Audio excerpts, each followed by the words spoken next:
Então, vamos conversar sobre as organizações internacionais enquanto sujeitos do direito internacional público. Isso significa que, além dos Estados, nós vamos incluir na sociedade internacional, como pessoas que compõem a sociabilidade do direito internacional, um outro tipo de sujeitos. Se eu pudesse fazer um paralelo, que é um paralelo absolutamente indevido, mas que eu vou fazer aqui como um recurso didático, entre aquilo que se passa no âmbito interno e aquilo que se passa no âmbito internacional, eu diria que os Estados são as pessoas físicas do direito internacional. Claro que não é assim, claro que o Estado é uma pessoa jurídica, né? Mas vamos dizer que, assim como o direito existe para regulamentar nós, né, a nossa conduta, o nosso comportamento em sociedade, antes de nós mesmos termos inventado as pessoas jurídicas, o direito internacional existe em função dos Estados.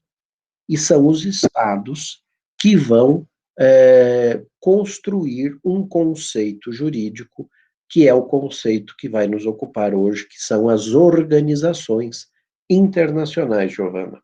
Organizações internacionais são, vamos dizer assim, uma espécie de pessoa jurídica do direito interno lá no plano internacional. O que eu quero dizer com isso?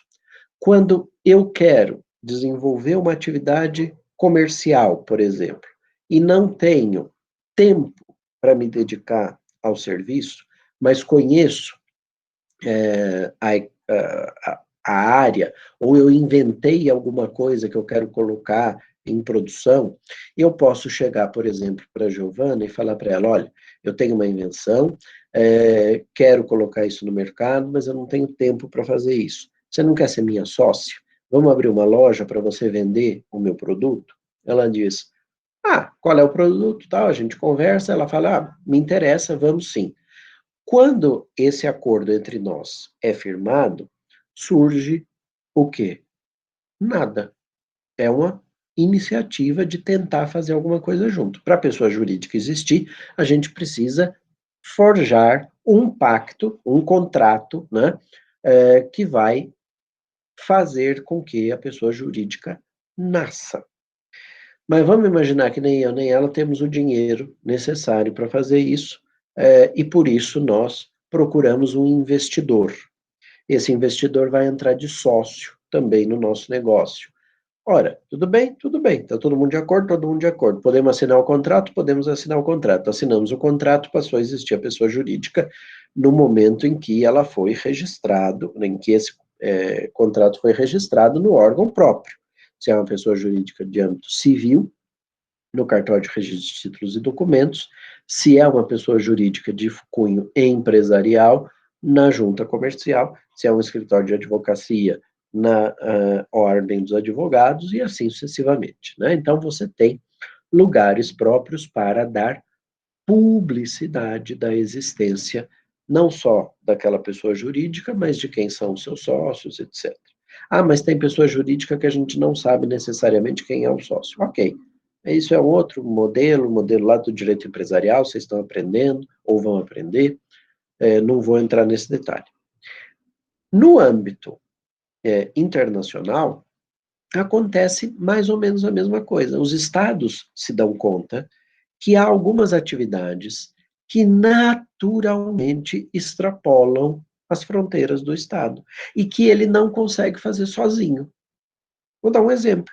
A primeira vez que uma pessoa, o Zé das Couves, escreveu uma carta e quis mandar para uma pessoa que morava fora do país onde ele era domiciliado, o correio falou: e agora?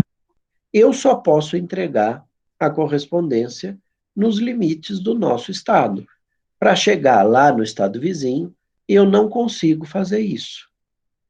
Aí, provavelmente, nessa primeira vez, alguém de um estado entrou em contato com o outro e falou: olha, eu preciso entregar uma correspondência aí, etc, etc. Foi feito um combinado, alguém esperou na fronteira, pegou a correspondência e entregou para o sistema postal do outro país, para que ele encaminhasse. Não demorou muito. quando esse fluxo começou a ser muito intenso, para os estados perceberem que era importante regulamentar isso. E regulamentar como? Ora, era muito mais fácil criar uma organização internacional que congregasse os estados e que cuidasse do sistema postal internacional do que fazer um acordo, do que fazer um tratado, porque até então todos os combinados entre os estados eram feitos por tratados ou pelo reconhecimento da existência de um costume internacional. Só que o que acontece? Se a gente fizesse um tratado para regulamentar isso, amanhã ou depois, quando inventassem um outro jeito de mandar correspondência, quando começassem a mandar caixa ao invés de envelope, o que ia ser de nós? Né? Quando inventassem o selo, quando inventassem, sei lá, qualquer outra coisa, ia começar tudo de novo, ia ter que negociar um novo tratado. O que é que os estados percebem? Que essa temática, e eu estou dando um exemplo muito técnico para vocês perceberem, essa temática de organizar o fluxo internacional de correspondências, o fluxo postal internacional, dependia dos estados chegarem num acordo e que esse acordo a que eles chegassem pudesse ser, de alguma forma, não só permanente, ou pelo menos até que o problema existisse, pode ser que amanhã ou depois a gente acabe com a União Postal Internacional, porque vai dizer o quê? Daqui a pouco as pessoas não usam mais o correio. É ou não é? Hoje em dia, vamos combinar, correio entrega conta para a gente, né? Ou coisa que a gente compra pela internet e que não é mandada por outro mecanismo de entrega, ainda se posta pelo correio, o que é cada vez mais raro. Mas, enquanto a União Postal Internacional tivesse necessidade de existir, era importante que ela existisse, mas, ao mesmo tempo, que ela fosse dinâmica, que nós pudéssemos ter uma regulamentação dinâmica da temática da postagem internacional. Amanhã ou depois mudou o sistema, precisa estabelecer um novo código postal. Quando eu nasci, o código postal tinha 5 dígitos. Hoje ele tem 8, 5 mais 3, né? Por quê? Porque cresceu o número de pessoas, cresceu o número de logradouros, cresceu o número de correspondência, foi preciso estabelecer um código que as pessoas pudessem usar e que fosse mais fácil de identificar cada um dos destinatários e dos remetentes. Mas essa União Postal Internacional, então, regulamenta o quê? Onde é que eu escrevo o remetente? Quais as informações que precisam constar? Onde é que eu escrevo quem é o destinatário? Quais as informações que precisam constar para as pessoas conseguirem encontrar? Antigamente, no Brasil, não era muito difícil a gente encontrar cartas que diziam assim: Dona Fulana, casada com seu fulano, na 4ª rua depois da estação de trem, Casa Amarela. E a carta chegava, né? Por quê? Porque havia uma boa vontade dos servidores. Agora, vocês imaginem essa boa vontade se a carta viesse do exterior. A dificuldade que não era, né? Então, foi preciso uniformizar, regularizar, regulamentar, melhor dizendo, este mecanismo de encaminhamento de correspondências. Os estados se deram conta, não dá para fazer isso sozinho.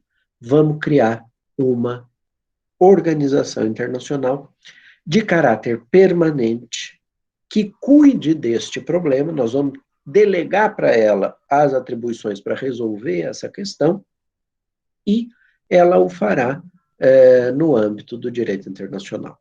Esse modelo das organizações internacionais, nasce no finalzinho do século XIX, começo do século XX, né? São as primeiras organizações internacionais que chegam a existir, a se constituir, e, além disso, se percebe que essas organizações internacionais poderiam ser num número infinitamente maior do que o número de estados. Nós temos cerca de 200 estados soberanos no mundo, Mas o número de organizações internacionais é enormemente maior.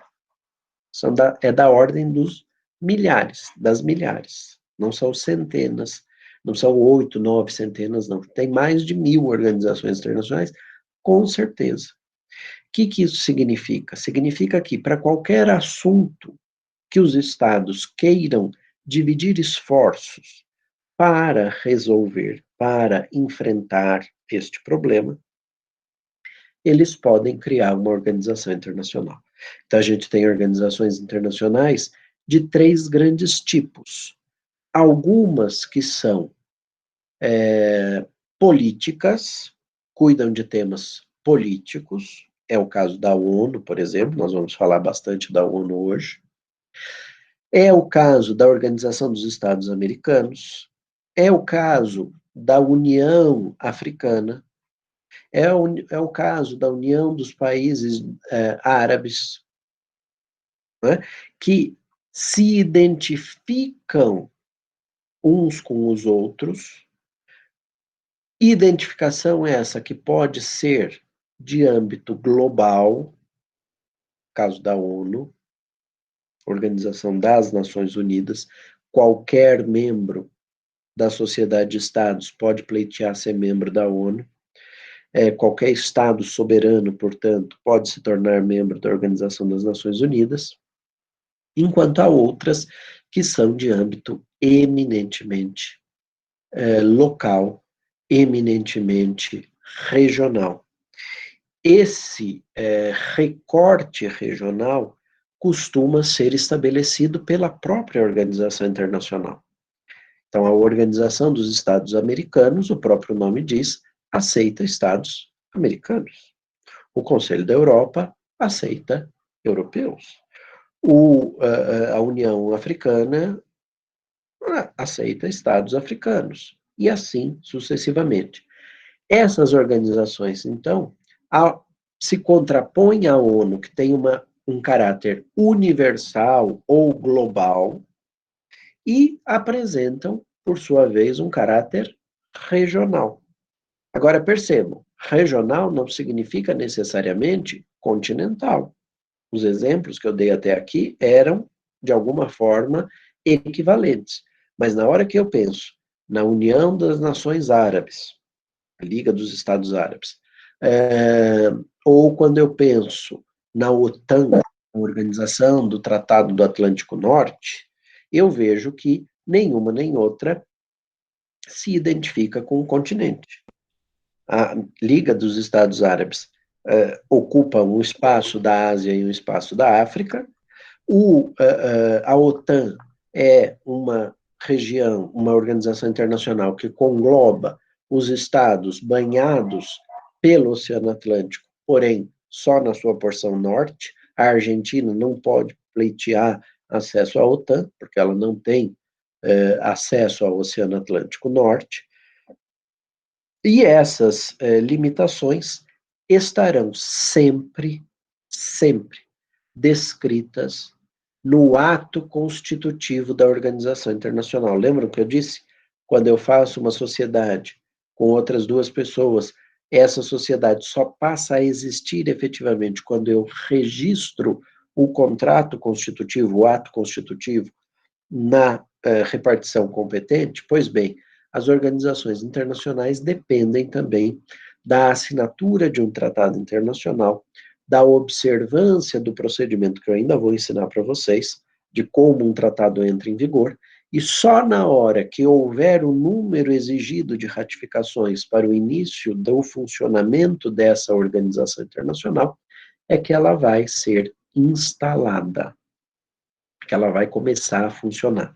Mas esse documento, esse tratado constitutivo, que às vezes é chamado de carta, às vezes é chamado de constituição, às vezes é chamado de tratado, às vezes é chamado de estatuto, ele traz as informações que a gente precisa conhecer quanto à estrutura da organização internacional, quanto a quem ela se destina, quais os estados que podem ser membros daquela organização internacional, ou porque negociaram o tratado, e pretendem ratificá-lo depois da aprovação interna, e por isso já são, vamos dizer assim, pré-membros, né? São membros fundadores, digamos assim, da organização internacional, porque negociaram e fizeram assinar o tratado que traz o estatuto, que traz a carta, que traz a constituição dessa organização internacional. E terceiro elemento essencial é obrigatório que a organização internacional defina o seu objetivo, defina o seu escopo. O que é que ela vai perseguir? Qual o objetivo dessa organização internacional? Em que área ela vai atuar? E aí eu ia dizendo, nós temos três grandes grupos de organizações internacionais quanto aos objetos. Eu tenho organizações internacionais de caráter político, organizações internacionais de caráter econômico, Banco Mundial, Organização Mundial do Comércio, sei lá, a União Europeia, Mercosul, entidades de integração econômica, e o terceiro grande grupo são organizações internacionais de temática, todas as outras, mas que a gente chama de temáticas técnicas, vamos dizer assim. Então, é o problema da União Postal Internacional, é uma organização internacional que congrega todos os estados que são banhados pela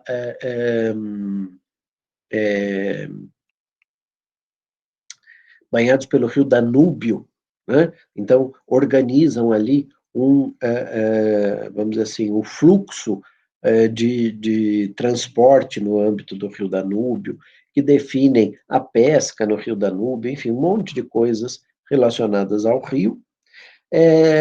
Respondendo à pergunta do Wesley, sim, a OPEP é uma organização de caráter econômico, a organização dos países exportadores de petróleo, né?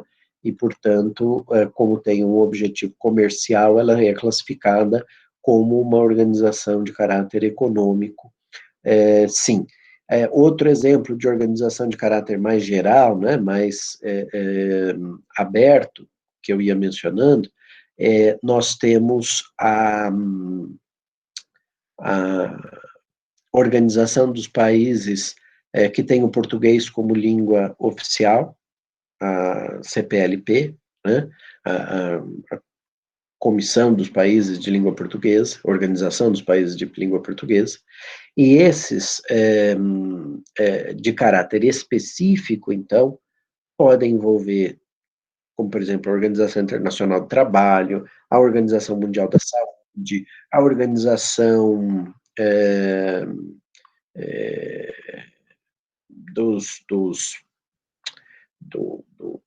de Aviação Civil, e inúmeras outras, né? A Unicef, a Unesco, etc., que têm essa característica de terem um caráter bem específico e que não se caracteriza nem por aspectos econômicos, nem por aspectos políticos, tá? Mas isso é uma divisão doutrinária, tá, gente? Não tem grande importância, assim, a gente entender isso. O que é mais interessante da gente perceber é que essas organizações internacionais, elas têm esse caráter geográfico que pode ser universal ou regional. Isso acaba sendo bastante importante até para a gente entender quem é que pode pleitear se tornar membro de uma organização internacional e quem é que não pode se tornar membro de uma organização internacional. A hora que a organização internacional passa a existir, ela adquire personalidade de direito internacional. E como a gente vai ver melhor na semana que vem, uma das notas características dessa condição de sujeito do direito internacional, que está ficando cada vez mais ultrapassada, é justamente a capacidade de celebrar tratados internacionais. Os estados podem celebrar tratados internacionais, as organizações internacionais podem ser parte em tratados internacionais, tá? Há, aliás, tratados internacionais que regulamentam questões de interesse das organizações internacionais, e por isso elas têm essa capacidade, e mesmo os autores mais clássicos, que negam às pessoas físicas a personalidade de direito internacional, por entenderem que, como nós não podemos celebrar tratados, nós não somos sujeitos de direito internacional, algo com que eu não concordo, mas vou falar na semana que vem, é um critério relevante para esses autores e, portanto, as organizações internacionais, mesmo para quem tem um posicionamento mais clássico, são consideradas sujeitos de direito internacional. Essa organização internacional, que tem um objetivo institucional, que tem vamos dizer assim, um objeto que ela persegue, ela precisa ter na sua estrutura, ela precisa ter alguns órgãos que são, vamos dizer assim, essenciais. São dois. Um é a Assembleia Geral. A Assembleia Geral é um órgão que normalmente se reúne de tempos em tempos, ele não está reunido, a Assembleia Geral não está reunida cotidianamente. Qual é a periodicidade? Depende do que está descrito no Tratado Constitutivo, no Estatuto, na Carta. A própria Organização Internacional descreve quando é que se reúne ordinariamente a organização, quer dizer, a Assembleia Geral da organização. A ONU, por exemplo, se reúne ordinariamente uma vez por ano, né? E, tradicionalmente, a abertura da a abertura da sessão da Assembleia Geral da ONU é realizada pelo representante brasileiro, ou o presidente da República, ou o ministro das Relações Exteriores, ou algum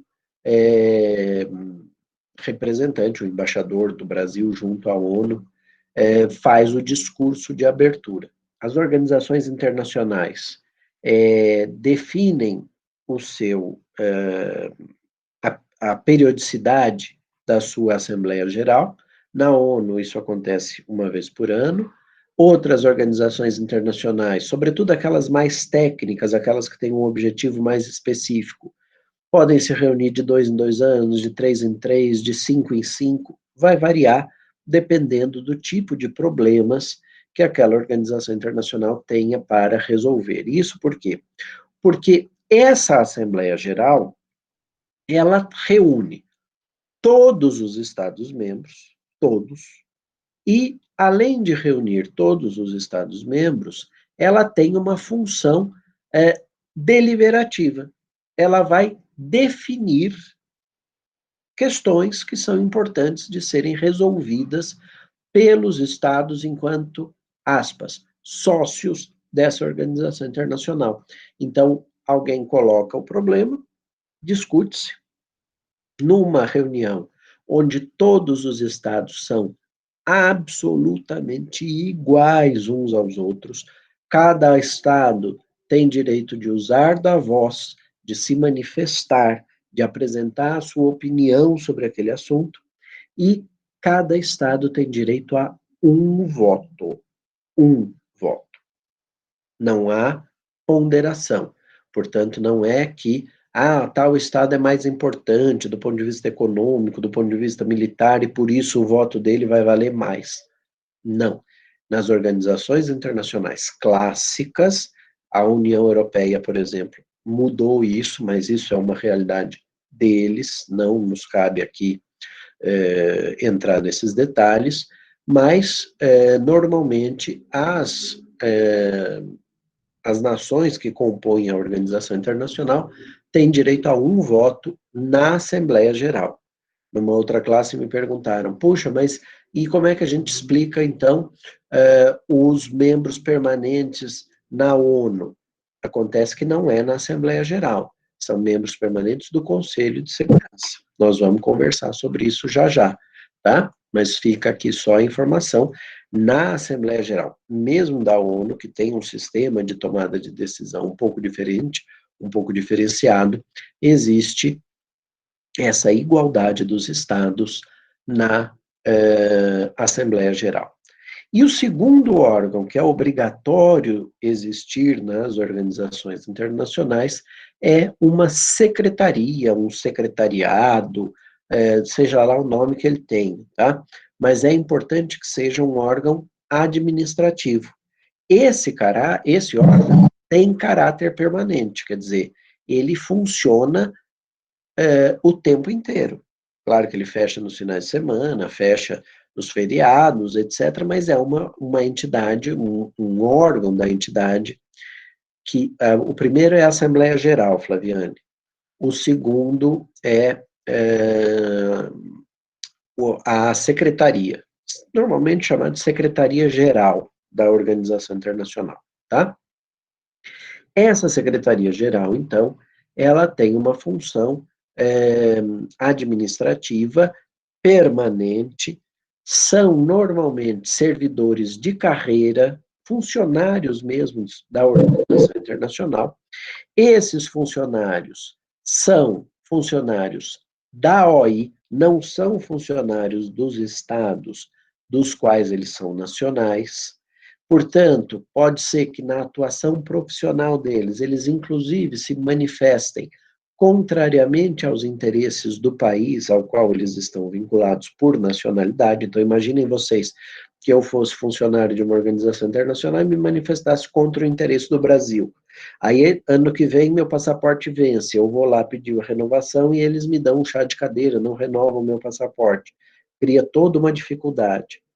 Justamente para evitar que o funcionário sofra pressão do Estado do qual ele é nacional, os funcionários das organizações internacionais, sobretudo aqueles que têm função decisória, que têm uma função relevante na estruturação da organização internacional, eles gozam da imunidade de agente de organização internacional. Assim como o diplomata do Estado, o embaixador, o cônsul, tem imunidade diplomática, os funcionários de organizações internacionais, quase todos eles, claro, não estou falando da cozinheira, da copeira, do jardineiro, do motorista, mas funcionários que estão ligados à atividade cotidiana da organização internacional gozam de uma imunidade que lhes protege relativamente a outro Estado. Inclusive, os agentes de organizações internacionais têm passaporte diplomático, expedido pela organização internacional. Tá? Então, há uma semelhança aqui com a imunidade diplomática para garantir essa neutralidade do indivíduo em face do seu Estado. Ele está ali para trabalhar para a organização internacional. Tá bom? É o caso, por exemplo, dos funcionários de carreira, mas também dos indicados políticos. Às vezes acontece, né? Por exemplo, o secretário-geral da ONU acaba, muitas vezes, nessa função, sem ter sido antes um funcionário de carreira. O atual secretário-geral da ONU foi primeiro-ministro de Portugal. É verdade que depois que ele saiu como primeiro-ministro de Portugal, ele trabalhou na ONU por algum tempo, estava exercendo outras funções na ONU. Mas o anterior a ele, o Ban Ki-moon, foi ministro das Relações Exteriores da Coreia do Sul, né? E foi eleito secretário-geral das Nações Unidas, mesmo não sendo funcionário de carreira. Claro que ele era funcionário de carreira do serviço diplomático coreano, tinha todo um conhecimento das coisas, etc. e tal, mas não necessariamente isso precisa acontecer, tá bom? Outra coisa, toda organização internacional precisa ter um endereço, precisa ter uma sede. E a organização internacional é um sujeito de direito internacional diferente do Estado, ele não tem território. Logo, é preciso que a organização internacional assine um tratado esse tratado a gente chama de tratado sede, tratado de sede, né? Para definir onde vai ser sediada a organização internacional. Então, por exemplo, a OEA fez um acordo com os Estados Unidos para sediar a Organização dos Estados Americanos em Washington.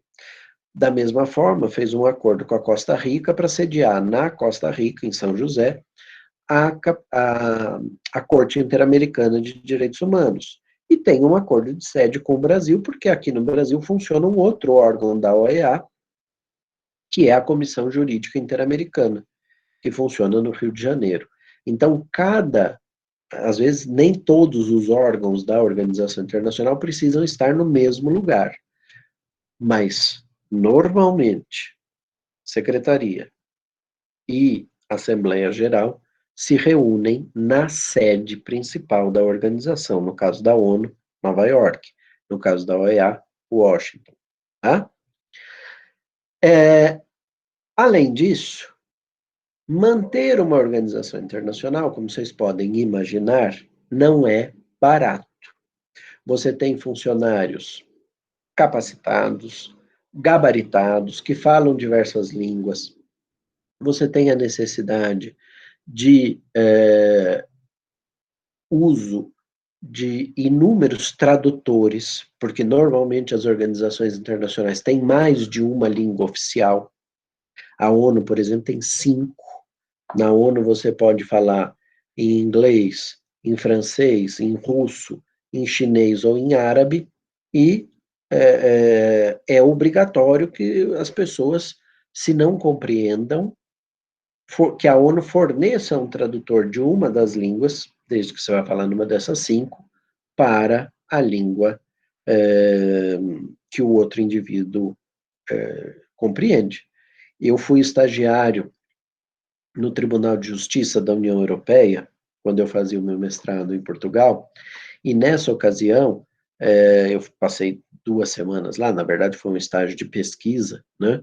Fui pesquisar na biblioteca do tribunal, e estavam construindo um prédio anexo ao tribunal. E eu perguntei para um funcionário, falei, aquele prédio é do tribunal? Ele disse, vai ser, né? Quando ficar pronto, vai ser. E eu falei, por causa da expansão, a União Europeia ia, dali a alguns meses, receber os países do leste europeu. Eles iam entrar para a União Europeia, Polônia, Hungria, Bulgária, etc. Ele falou, exatamente.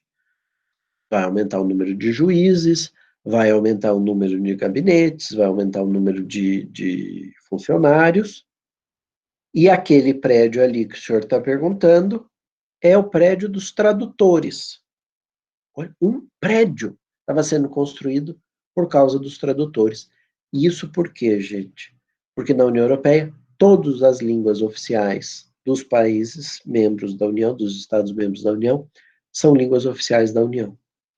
Então, qualquer advogado que vai defender o interesse do seu cliente, que é polonês, pode falar em polonês no tribunal e os juízes têm que receber nas suas línguas, ou na língua de trabalho, no inglês ou no francês, ou nas suas línguas nacionais, muito embora todos falem as 2 línguas, e é preciso que as pessoas que estão assistindo possam receber a tradução para a sua língua.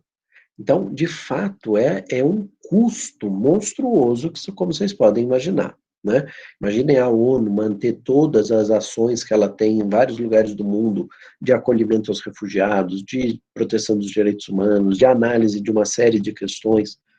Tudo isso é muito caro. E a organização internacional não é empresa, apesar de eu ter feito essa analogia no começo. Ela não tem finalidade lucrativa. Professor, mas eu tive na ONU uma vez visitando e tem uma lojinha lá dentro que vende camiseta, vende caneta, vende lápis. Ok, vende livros. Ok, mas isso é insuficiente, isso paga os custos muitas vezes. Né? Não há dinheiro que baste. Então, o financiamento das organizações internacionais é um financiamento que se faz por meio de uma divisão dos custos, um rateio, né? E por isso a Assembleia Geral, uma das suas atribuições é aprovar o orçamento da organização para o período futuro. E nesse orçamento prevê-se que os estados contribuirão, eles pagam para ser parte do grupo, porque, vamos voltar, a organização internacional faz um trabalho que o Estado deveria fazer, mas que ele não consegue fazer sozinho. Então, no fundo, contribuir para a manutenção da organização internacional não é nenhum absurdo. Ela está existindo ali porque os Estados a criaram. Ninguém é obrigado a ficar numa organização internacional. Se quiser, pode sair. Agora, quem é que se isola a esse ponto de não fazer parte mais de nenhuma organização internacional, não fazer parte da ONU? Não faz muito sentido, né? E por isso, então, esse pagamento por forma de rateio das despesas da organização internacional pelos Estados. Agora, percebam uma coisa, não é uma divisão por cabeça, é uma divisão decorrente da capacidade contributiva dessas nações, desses estados, para o encaminhamento da organização internacional. Tá bom?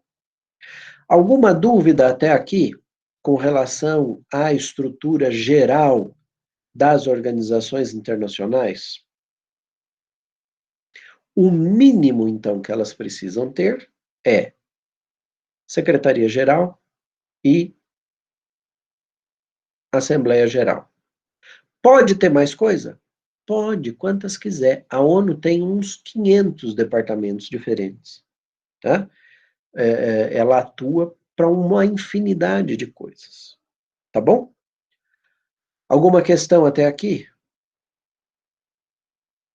Então, vamos falar um pouquinho sobre o mínimo, posso. Secretaria-Geral e Assembleia Geral. É isso que tem que ter na estrutura. Isso vem determinado como é que funciona na Carta Constitutiva, né, no Tratado Constitutivo.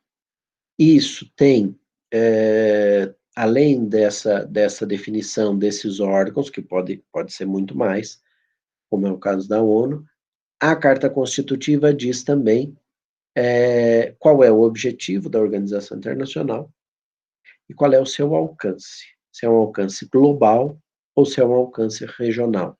E se for regional, o que é que caracteriza a admissão de futuros estados para essa organização internacional? Tá? Quem é que pode entrar? São os estados americanos? São os estados asiáticos? São os estados que falam o português como língua oficial? Então, há critérios pré-estabelecidos. Quando eu combino a função, quer dizer, a finalidade da organização internacional e o alcance geográfico, eu consigo dividir a atuação de diversas organizações internacionais.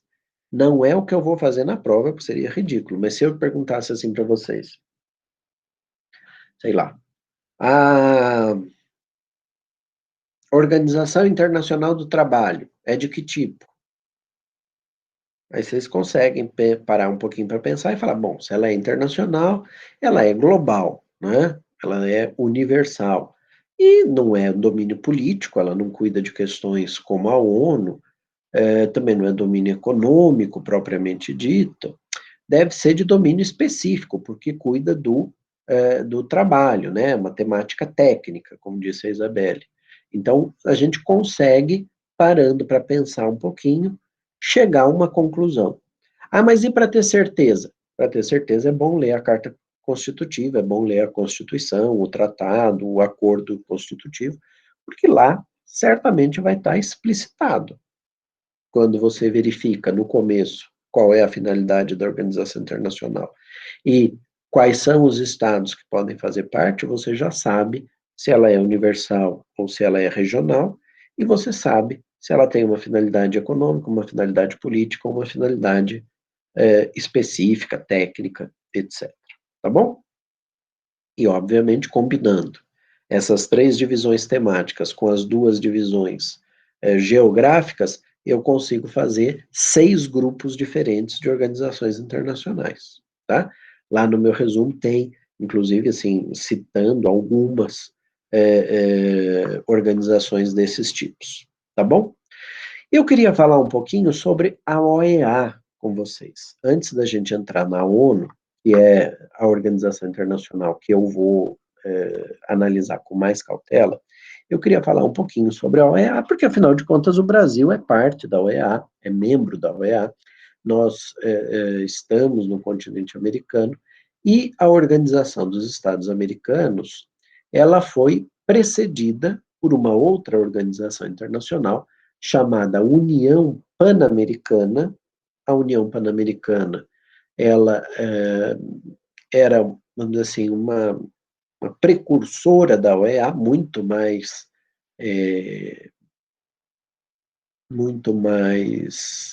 tímida do que a OEA. A OEA tem uma vocação mais ambiciosa, e a Organização dos Estados Americanos, que é criada depois da Segunda Guerra Mundial, ela tem sede, como eu mencionei, em Washington. Então, a Secretaria-Geral e a Assembleia Geral se reúnem na cidade americana de Washington. Além disso, lá também funciona uma comissão, que é um órgão que a OEA criou, que é a Comissão de Direitos Humanos. Essa Comissão de Direitos Humanos funciona mais ou menos como vamos dizer assim, como uma espécie de Ministério Público, tá? Ela faz o juízo de admissibilidade, ela verifica se aquilo que foi denunciado por uma pessoa física ou por uma pessoa jurídica à comissão tem potencial para se tornar uma ação contra o Estado violador dos direitos humanos na Corte de São José da Costa Rica. Então, tem um tribunal que funciona em São José da Costa Rica e que trabalha exclusivamente em casos que envolvam violação de direitos humanos. Tem alguns requisitos técnicos para poder levar um caso à corte. Um deles é que tenha havido o esgotamento dos recursos internos, que as pessoas prejudicadas pela ação do Estado tenham tentado que o Estado, violador dos direitos humanos, tenha indenizado ou feito as coisas voltarem para o seu status quo ante, etc., enfim, tomado alguma providência. A comissão verifica isso, e se ela entender que houve o esgotamento dos recursos internos, ou que não houve, mas não seria possível haver mesmo, porque o judiciário é todo corrompido, porque o judiciário é moroso, e a entrega daqui a 50 anos, quando a vítima já tiver morrido, equivale a uma não entrega, etc., etc., ela vai justificar e vai, se quiser, entrar com a ação na Corte Interamericana. A Corte Interamericana funciona, então, em São José da Costa Rica e é um órgão judicial do sistema interamericano. Ah, professor, a Corte Interamericana pode resolver um litígio entre Brasil e Argentina relacionado à fronteira? Não, não tem essa competência. A competência é só para violação de direitos humanos, tá? Essa comissão interamericana, ela funciona, então, em Washington, como eu mencionei. A corte funciona em São José da Costa Rica. Há outros órgãos que funcionam em outros lugares. Já mencionei a Comissão Jurídica Interamericana, que se reúne nos meses de agosto no Rio de Janeiro, né? E a Organização dos Estados Americanos tem, então, uma natureza geográfica regional, é só entre os Estados americanos, política, porque ela busca manter as relações entre os Estados num nível de segurança e de paz adequados, tá? Então, respondendo para a pergunta da Jessie, a questão é esses três aspectos, político, econômico e técnico, se combinam com universal e regional, caráter geográfico, tá?